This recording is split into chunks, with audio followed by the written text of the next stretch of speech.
नमस्कार। मैं आर.डी. भारती और आप देख रहे हैं बिहारी सुल्तान। अगर आप हमारे चैनल पर नए हैं तो चैनल को सब्सक्राइब कर लीजिए। वीडियो अच्छा लगे तो उसे लाइक कर दीजिए, शेयर कर दीजिए। और शाम में हम रेगुलर आ रहे हैं अपने फेसबुक पेज के ऊपर जो बिहारी सुल्तान के नाम से है। और जो भाई उसमें जुड़ते हैं उनको डायरेक्ट हम लाइव पर ले लेते ताकि आप भी अपना कुछ बता सकें, कुछ बोल सकें।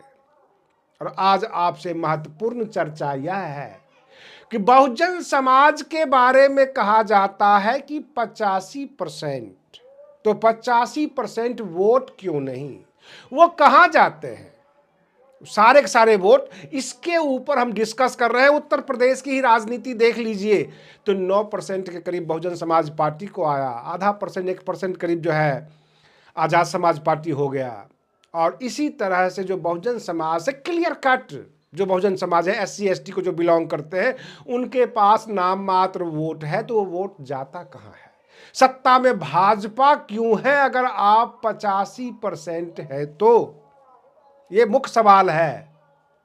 और मैं एक बात बता दूं, वे अपने नाम के आगे शूद्र लगाते हैं क्योंकि वोट चाहिए। महाकुंभ में वो डुबकी भी लगाते हैं। अंबेडकरवाद की बातें करते हैं, अंबेडकरवादी बन जाते हैं।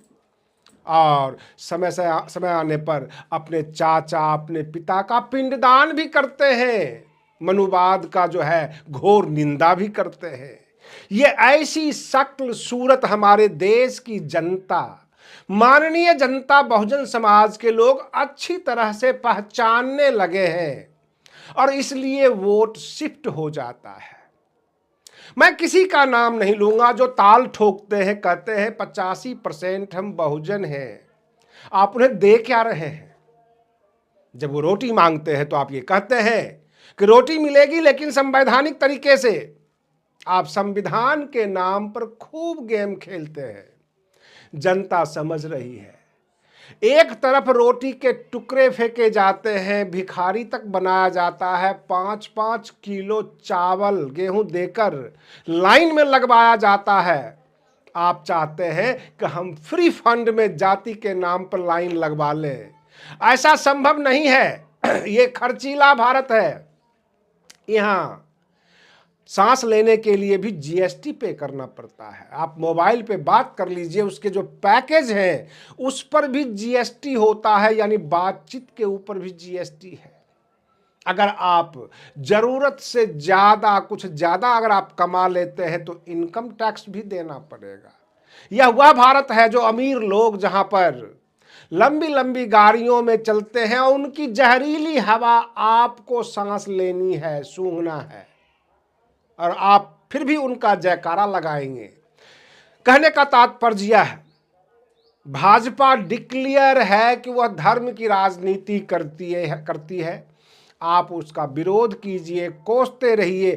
हजारों, एक नहीं हजारों बहुजन समाज के चिंतक धीरे धीरे नेता बनते हैं, कुछ फॉलोअर इकट्ठा करते हैं और फिर धीरे धीरे कांग्रेस की तरफ झुकने लगते हैं और बाकी लोगों को भी झुकाने का प्रयास करते हैं। अगर बहुजन समाज को छोड़ दिया जाए, मात्र 15% में कितना परसेंट कांग्रेस के पास है और कितना परसेंट भाजपा के पास है, और फिर सत्ता में वह कैसे? वोटिंग होती है आपके सामने। हर बार आप यह दोष मत देते हैं कि EVM से उनकी सरकार बनी, लेकिन कुछ राज्यों में कांग्रेस की भी सरकार है।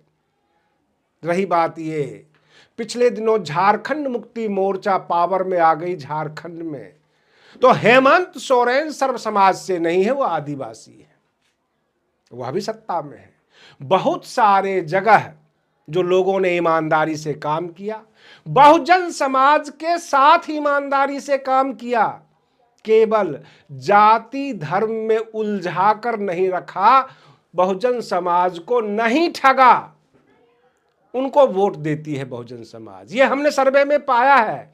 जो लोग ठग के वोट लेना चाहते हैं, जो लोग ये चाहते हैं कि मैं इस जाति का हूं और मैं जनता को बोल दूंगा कि आप लोग 85% हमें वोट दीजिए, 85% तो दूर की बात है, आपको ऐसे ऐसे बूथ पर 85 वोट नहीं मिलते हैं।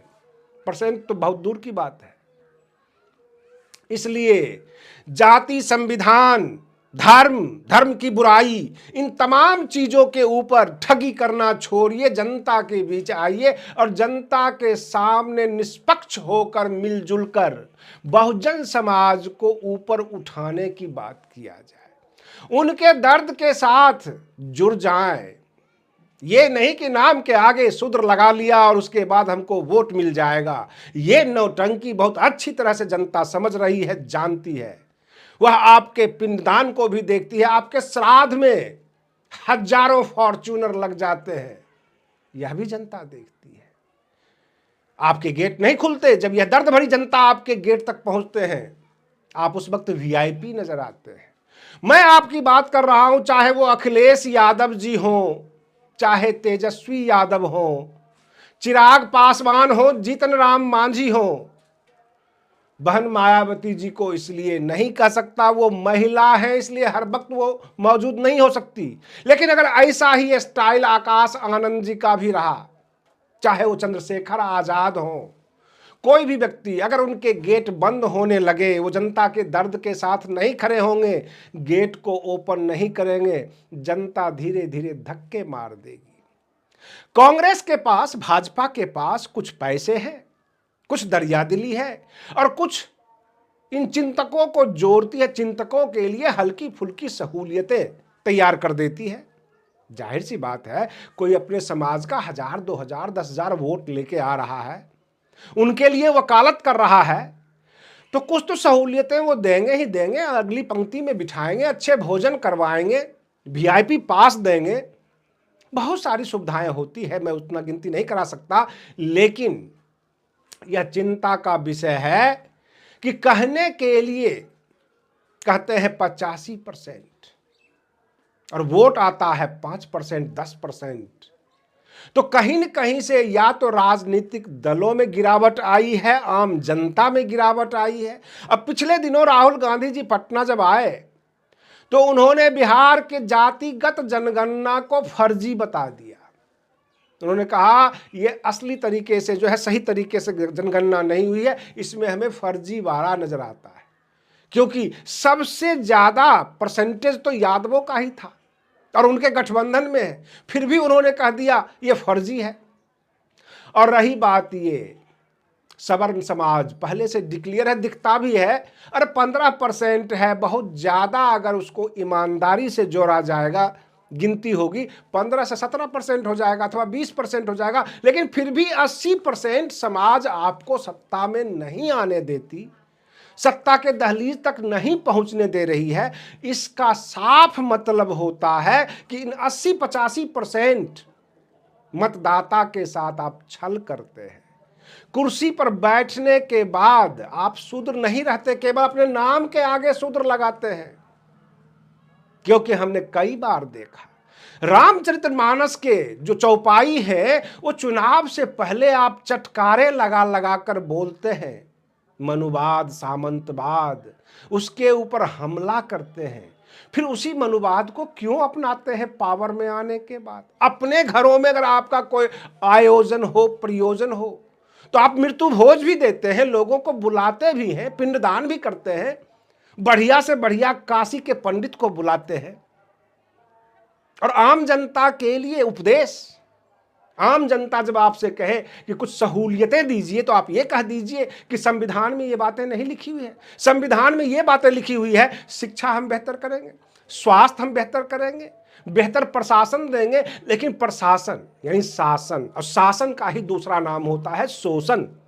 जनता का शोषण करेंगे, ये सारी चीजें निकल कर आती है। कभी भी 2007 से 2012 के बीच जो शासन पद्धति रही उत्तर प्रदेश में, बहन मायावती जी का शासनकाल था, उसके बाद कभी आपने किसी मीडिया चैनल पर यह सुना कि 2012 से 2017 भी बहुत ज्यादा अच्छा था और उसके बाद योगी सरकार ने बुरा किया?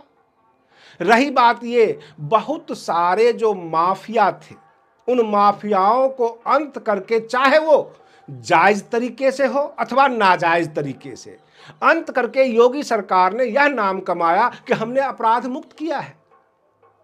आज के लिए बस इतना ही। आप बने रहिए बिहारी सुल्तान चैनल पर। हम फिर मिलते हैं अगले वीडियो में। तब तक के लिए धन्यवाद।